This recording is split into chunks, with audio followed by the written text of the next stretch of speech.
भारत की आबादी और शहरीकरण में तेजी से वृद्धि होने के साथ शहरों के नगरपालिका बुनियादी ढांचे को अपडेट करने की गति एक बड़ी चुनौती रही है। एक नागरिक के रूप में हम जितना कचरा पैदा करते हैं, उसका सुव्यवस्थित और वैज्ञानिक तरीके से निस्तारण प्रभावित हुआ है, जिसकी वजह से स्वास्थ्य समस्याएं, वायु प्रदूषण और जल प्रदूषण बढ़ा है।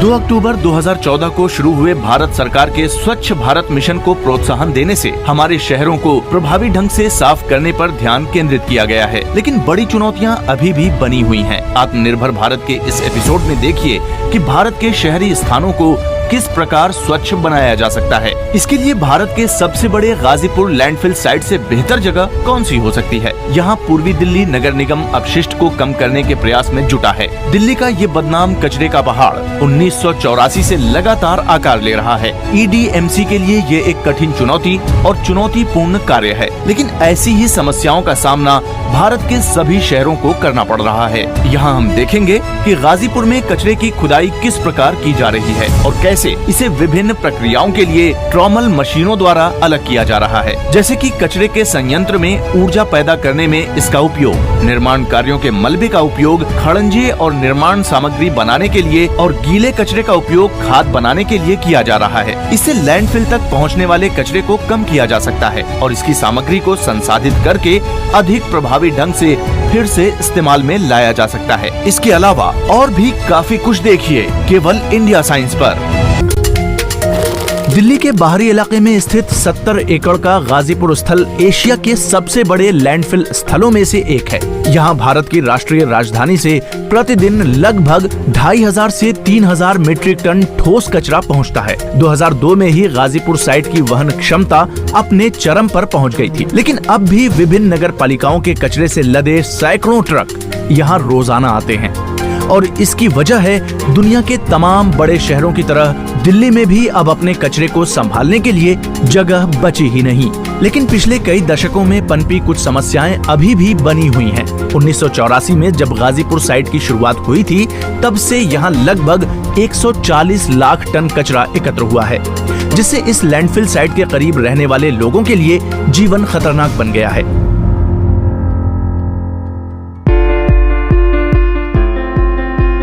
क्योंकि यहाँ के लैंडफिल साइट से भूजल को दूषित करने वाली लीचेट और हवा को जहरीला बनाने वाली मीथेन सहित कई जहरीली गैस निकलती हैं। पहले से ही प्रदूषित इस शहर की हवा गर्मियों में यहाँ आग लगने से और प्रदूषित हो जाती है।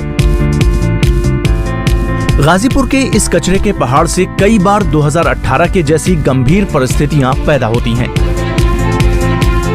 उस समय दिल्ली में भारी मॉनसून की वजह से ये साइट ढह गई, जिससे 2 लोग मारे गए। इस घटना का संज्ञान भारत के सर्वोच्च न्यायालय ने भी लिया था और उसने पूर्वी दिल्ली नगर निगम तथा दिल्ली के अन्य नगर निगमों को दिल्ली की बढ़ती कचरे की समस्या का समाधान खोजने का निर्देश दिया था। विशेष रूप से गाजीपुर में आने वाले कचरे को अधिक कुशलता से संसाधित करने और मौजूदा कचरे के पहाड़ को कम करने के लिए कोई बड़ा कदम उठाने की आवश्यकता थी। इसके लिए EDMC यानी पूर्वी दिल्ली नगर निगम ने ट्रोमेल मशीन कम बैलिस्टिक सेपरेटर की व्यवस्था की। ये एक यांत्रिक स्क्रीनिंग मशीन है जो प्रभावी रिसाइकलिंग और कचरे की स्क्रीनिंग करती है। ये मशीन रोटेटिंग ड्रम तकनीक पर आधारित है, जो ठोस कचरे को निष्क्रिय सामग्री से अलग करती है। गाजीपुर में EDMC ऐसी 20 ट्रॉमेल मशीनें लगा चुकी है। ये मशीनें प्रतिदिन औसतन 3000 मीट्रिक टन कचरे को संसाधित करती हैं। One of the EDMC में हर कर्मचारी और आम नागरिकों का सपना है कि गाजीपुर डंप साइट की ऊंचाई में कमी आए, इसलिए हम उस दिशा में काम कर रहे हैं और अब तक इसकी ऊंचाई 12 मीटर कम हो गई है। इस दौरान पिछले 4 महीने में मॉनसून से पहले हमने काफी तेजी से काम किया है और लगभग 3 लाख मीट्रिक टन से अधिक कचरे को संसाधित किया गया है और उसे लाभदायक इस्तेमाल के लिए भेजा गया। और साथ ही हमने SLF में पहुँचने वाले ताज़ा कचरे को भी कम किया है, क्योंकि कचरे को SLF में कम नहीं करेंगे तो भविष्य में इसे कम करना या इसका निस्तारण करना बहुत मुश्किल होगा। fresh waste which is reaching the SLF site. Trommel screen के बेलनाकार ड्रम की सतह पर अलग अलग आकार के कई छेद होते हैं और ये गोल गोल घूमते हैं। जब ड्रम घूमता है तो स्क्रीन एक विशेष आकार के कचरे को अलग करके उसका एक ढेर बनाती है और जो कचरा छेद के आकार से बड़ा होता है वो सिलेंडर के पीछे रह जाता है।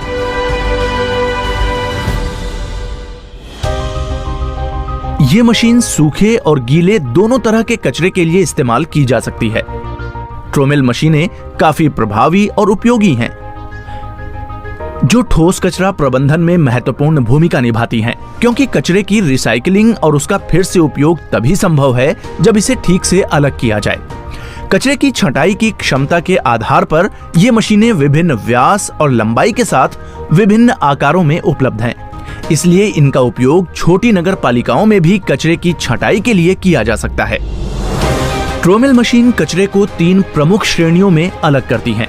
एक निर्माण और तोड़फोड़ वाला कचरा, 2 ईंधन के रूप में उपयोग करने के लिए प्लास्टिक और जलने वाला कचरा तथा 3 संवर्धी मिट्टी और निष्क्रिय कचरा। लगभग 15% कचरे का उपयोग RDF यानी रिफ्यूज ड्राइव्ड फ्यूल के रूप में किया जाता है। इसे बिजली बनाने के लिए गाजीपुर के ऊर्जा संयंत्र में भेजा जाता है। EDMC के निर्माण और तोड़फोड़ कचरा संयंत्रों से लगभग 20% कचरा ईंट, टाइल और रेत बनाने के लिए भेजा जाता है। इस इकट्ठा किए गए कचरे में आधे से अधिक मिट्टी जैसी सामग्री होती है, जिसका उपयोग निचले इलाकों को भरने के लिए किया जाता है।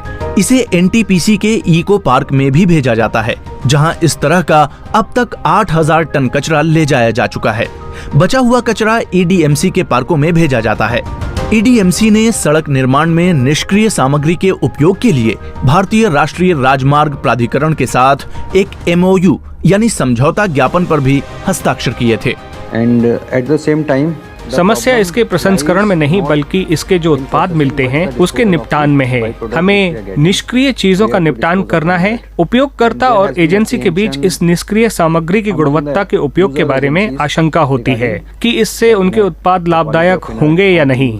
इसके लिए हम पश्चिमी विनोदनगर में एक पायलट प्रोजेक्ट भी शुरू कर रहे हैं ताकि यह दिखाया जा सके कि ये कंक्रीट के कॉम्पैक्शन के लिए भी उपयोगी हो सकता है। showing that this inert can be useful for compaction of concrete also. Ghazipur site पर कई सालों से डंप किए जा रहे कचरे का पहाड़ 65 मीटर से ज्यादा ऊंचा हो गया है और इसके क्षैतिज विस्तार के लिए अब जमीन नहीं बची है। लेकिन इन ट्रोमेल मशीनों के लग जाने से कुछ जगहों पर पहाड़ की ऊंचाई 12 मीटर तक कम हो गई है। इस ऊंचाई को और भी कम करने के लिए ट्रोमेल्स मशीनों की संख्या बढ़ाने के प्रयास किए जा रहे हैं। EDMC वर्ष 2024 के अंत तक गाजीपुर लैंडफिल साइट पर पड़े पुराने कचरे को 100% संसाधित करने की योजना भी बना रही है। दिल्ली के 5 निगम, जिनमें 280 से अधिक नगरपालिका वार्ड हैं, प्रतिदिन लगभग 14,000 टन ठोस कचरा पैदा करते हैं। इस शहर में प्रतिदिन प्रति व्यक्ति 550 से 600 ग्राम कचरा उत्पादन करता है, जो भारत में सबसे अधिक है। इसमें से MCD प्रतिदिन 10,500 टन से अधिक कचरा एकत्र करती है। शहर में 6,100 TPD की प्रसंस्करण क्षमता है, जिसमें 2 भस्मीकरण संयंत्र और 2 केंद्रीकृत खाद्य इकाइयां शामिल हैं। दिल्ली के 3 डंपिंग स्थलों ओखला, भलसवा और गाजीपुर में लगभग 4,600 TPD का निस्तारण किया जाता है। राष्ट्रीय राजधानी क्षेत्र के लिए ठोस अपशिष्ट प्रबंधन उपनियम 2018 के तहत लैंडफिल में फेंके जाने वाले कचरे की मात्रा को कम करने के लिए बायोमेथेनेशन, खाद और बायोडिग्रेडेबल कचरे के जैव स्थिरीकरण के तरीकों जैसे कि विकेंद्रीकृत कचरा प्रसंस्करण को प्राथमिकता दी गई है। इसका उद्देश्य परिवहन लागत के साथ साथ लैंडफिल में कचरे को डंप करने से संबंधित पर्यावरणीय प्रभाव को कम करना है। कचरे से ऊर्जा बनाने वाले संयंत्रों के लिए कचरे की छंटाई करना अनिवार्य कर दिया गया है। What happens when people don't source segregate, जब लोग जहाँ कचरा पैदा होता है अगर वही कागज और प्लास्टिक की छटाई नहीं करते तो ये दूषित हो जाता है। और फिर कभी कभी कचरा इकट्ठा करने वाले उसकी छटाई के लिए समय नहीं निकालते तो यह सब लैंडफिल में भेज दिया जाता है। इसलिए आप काफी कुछ ऐसे संसाधन बेकार कर देते हैं जिन्हें बचाया जा सकता था, जिसे आप कचरे से निकाल सकते थे। ऐसा नहीं होता है तो यह सब लैंडफिल की मात्रा बढ़ाते हैं। फिलहाल दिल्ली में 3 लैंडफिल हैं, एक ओखला, दूसरा भलसवा और तीसरा गाजीपुर में है। ये सब पहले से ही अपनी चरम क्षमता को पार कर चुके हैं। गाजीपुर में एक घटना हुई थी जिसमें लैंडफिल का एक हिस्सा गिर गया था और कुछ लोगों की जान भी चली गई थी। इसलिए कचरे को लैंडफिल में जाने से पहले ही उसकी छटाई करनी चाहिए। and this is one of the biggest reasons why we should look at source segregation.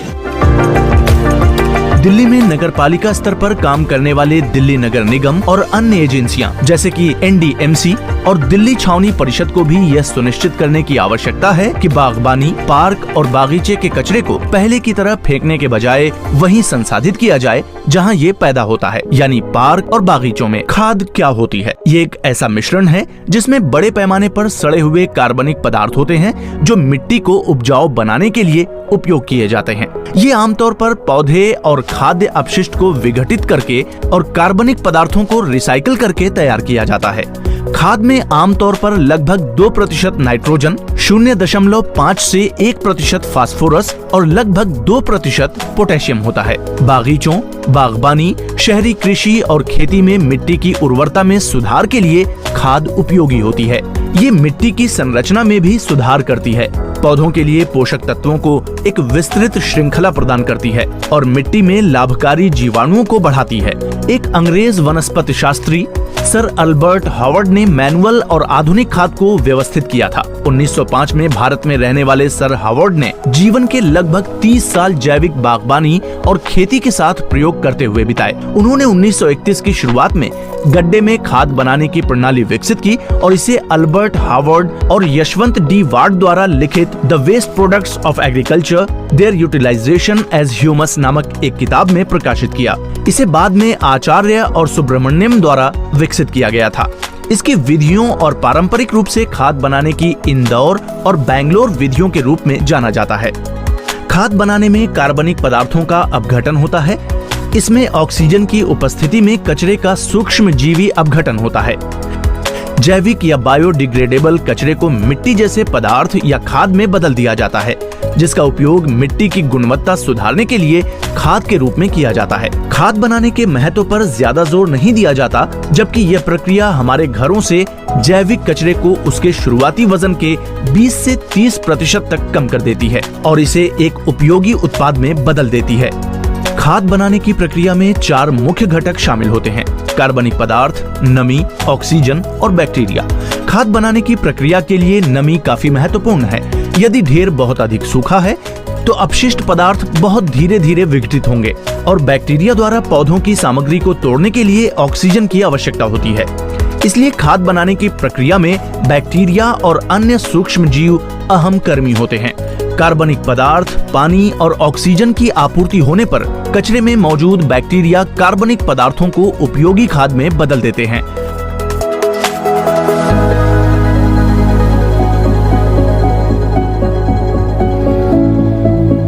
खाद बनाने में लगने वाला समय विभिन्न कारकों पर निर्भर करता है, जैसे कि खाद के ढेर का आकार, खाद बनाने के लिए सामग्री का प्रकार, सामग्री का सतह क्षेत्र और ढेर को पलटने की बारी। सामान्य तौर पर खाद को औसतन 4 से 5 सप्ताह में पलटा जाता है। इस तरह पलटने से खाद लगभग 3 महीनों में तैयार हो सकती है। ठंड के मौसम में बैक्टीरिया की गतिविधियां धीमी हो जाती हैं, जिससे खाद बनाने की प्रक्रिया भी धीमी पड़ जाती है। यदि नगर पालिका के कचरे को घरेलू स्तर पर या सामुदायिक स्तर पर, यानी जहां कचरा पैदा हो वहीं पर खाद बनाई जाए, तो इसे उपचारित करने या लैंडफिल में जाने वाले कचरे की मात्रा में उल्लेखनीय कमी आएगी। भारत जैसे विकासशील देशों में जहां कचरे में 40 से 60% कार्बनिक पदार्थ होते हैं, ऐसे कचरे को उन शहरों में जहां कचरा इकट्ठा किया जाता है और खाद बनाई जाती है, वहां विकेंद्रीकृत खाद संयंत्र लगाकर कचरे को कुशलतापूर्वक प्रबंधित किया जा सकता है। If you're not recycling, if you're not segregating your waste, यदि आप रिसाइकलिंग नहीं करते हैं, यदि आप अपने कचरे की छटाई नहीं करते हैं, तो आगे लैंडफिल में भेजे जाने वाले कचरे से संसाधन निकालना बहुत मुश्किल होता है। लैंडफिल पर यह डीकम्पोज हो जाता है और मीथेन बनाता है तथा ग्रीन हाउस प्रभाव पैदा करता है। मीथेन की वजह से लैंडफिल में आग लगती है, इसलिए जो भी संसाधन निकाला जा सकता था वो वहाँ सब बर्बाद हो जाता है, जिसमें कागज और प्लास्टिक सब जल जाता है। यह एक तरह से संसाधनों की बर्बादी है। and then it's a waste of resource there. स्वच्छ भारत मिशन को प्रोत्साहन और बढ़ावा देने के तहत देश भर की नगर पालिकाएं ठोस कचरा प्रबंधन रणनीति के एक महत्वपूर्ण घटक के रूप में खाद बनाने पर ध्यान केंद्रित कर रही हैं। ये एक ऐसी प्रक्रिया है जिसे रेजिडेंट वेलफेयर एसोसिएशन और यहाँ तक कि घरेलू स्तर पर भी अपनाया जा सकता है। एक अन्य विकेंद्रीकृत प्रक्रिया जो लैंडफिल के लिए अपशिष्ट भार को कम करने और उपयोगी अक्षय ऊर्जा उत्पन्न करने के लिए प्रभावी ढंग से काम करती है, वो है बायोमेथेनाइजेशन। इस तकनीक से उपयोगी बायोगैस उत्पन्न होती है और इससे लैंडफिल में फेंके जाने वाले कचरे की मात्रा भी काफी कम हो जाती है। बायोमेथेनाइजेशन का इतिहास प्राचीन काल से ही ज्वलनशील गैस को दुनिया के कुछ क्षेत्रों में भूगर्भीय दरारों से रिसने के लिए जाना जाता है। तलछटीय और दलदली स्थानों पर पाई जाने वाली दहनशील हवा के साथ इतालवी भौतिक विज्ञानी और रसायनज्ञ एलेसेंड्रो वोल्टा के प्रयोगों ने दुनिया भर का ध्यान खींचा और मीथेन के जैविक गठन के अध्ययन का वैज्ञानिक आधार तैयार किया। दिलचस्प बात यह है कि वोल्टा बिजली और ऊर्जा के क्षेत्र में जाने जाते हैं और उन्हें इलेक्ट्रिक बैटरी के आविष्कारक और मीथेन के खोजकर्ता के रूप में श्रेय दिया जाता है।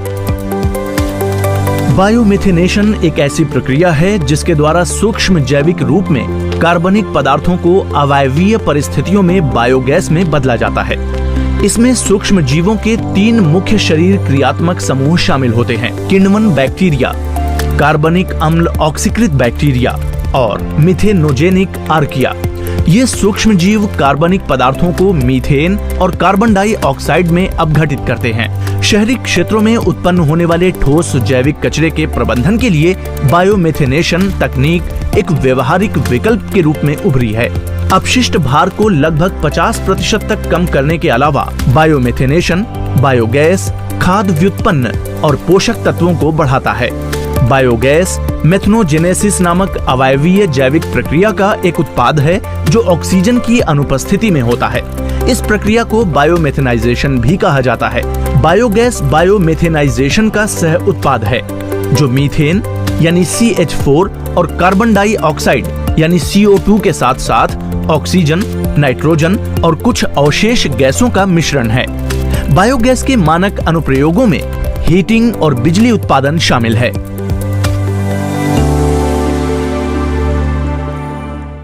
ये गैस कैसे बनाई जाती है, इसे देखने के लिए हमने नई दिल्ली के शास्त्री पार्क में बने एक ऐसे ही संयंत्र का दौरा किया। इस संयंत्र में गीले कचरे को बायोमेथेनाइजेशन प्रक्रिया द्वारा बायोगैस में परिवर्तित किया जाता है और फिर बायोगैस का उपयोग बिजली पैदा करने के लिए ईंधन के रूप में किया जाता है।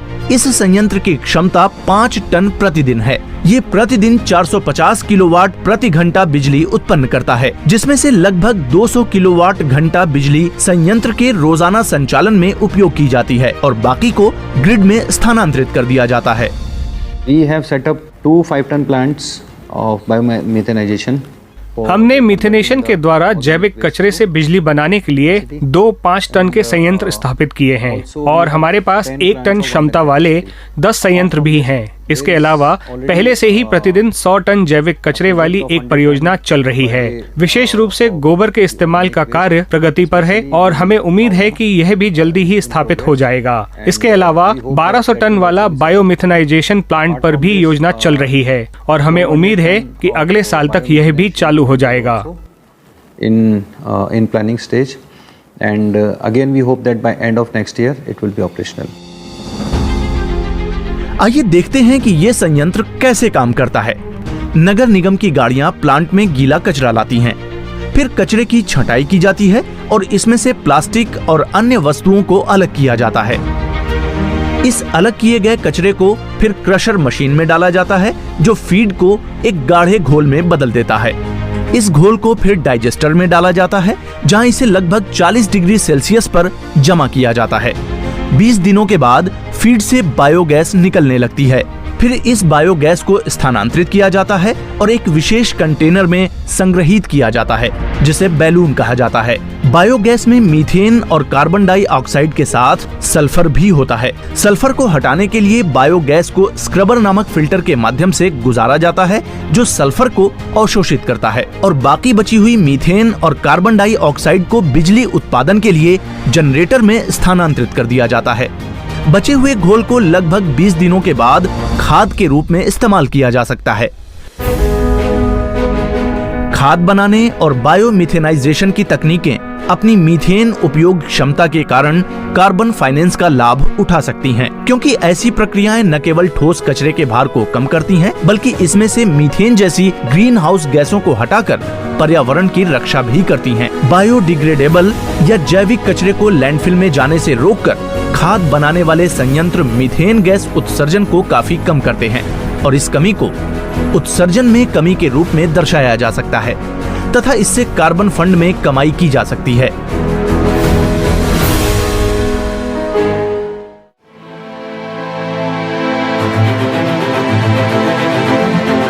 एक अच्छी कचरा प्रबंधन प्रणाली चलाने के लिए जो जरूरी होता है वो सब कुछ भारत में उपलब्ध है। अपशिष्ट प्रसंस्करण श्रृंखला को चलाने के लिए विज्ञान, प्रौद्योगिकी, तकनीकी कौशल और मानव संसाधन यहाँ मौजूद हैं। इसलिए इसमें हम पूरी तरह से आत्मनिर्भर हैं। भारत सरकार के स्वच्छ भारत मिशन ने तकनीकी जानकारी, वित्तीय सहायता और बुनियादी ढांचा भी उपलब्ध करवाया है, लेकिन कचरे का उत्पादन करने वाले नागरिकों को भी इसमें बड़े पैमाने पर भागीदारी और जागरूकता बढ़ाने की आवश्यकता है, ताकि कचरे के पैदा होने वाले स्थान पर ही उसे प्रभावी ढंग से रिसाइकल और फिर से उपयोग में लाया जा सके और कम से कम कचरा लैंडफिल में जाए। नगर पालिकाओं को पर्यावरण की दृष्टि से स्थायी प्रक्रियाओं का उपयोग करके कचरे के उपचार के लिए बड़े पैमाने पर वैज्ञानिक समाधान और प्रक्रियाएं अपनाने की जरूरत है। अपशिष्ट प्रसंस्करण में वास्तव में नौकरी पैदा करने की क्षमता है और वित्तीय विशेषज्ञों का आकलन है कि अपशिष्ट प्रसंस्करण और निस्तारण से सकल घरेलू उत्पादन में वृद्धि होती है, क्योंकि इससे नौकरियां पैदा होती हैं और खराब स्वच्छता के लिए हम जो पर्यावरणीय कीमत चुकाते हैं वो समय के साथ कम हो जाती है। इसीलिए कहा जाता है कि स्वच्छ भारत ही एक स्वस्थ भारत है, जो सामाजिक और आर्थिक रूप से भारत को आत्मनिर्भरता के पथ पर ले जाएगा।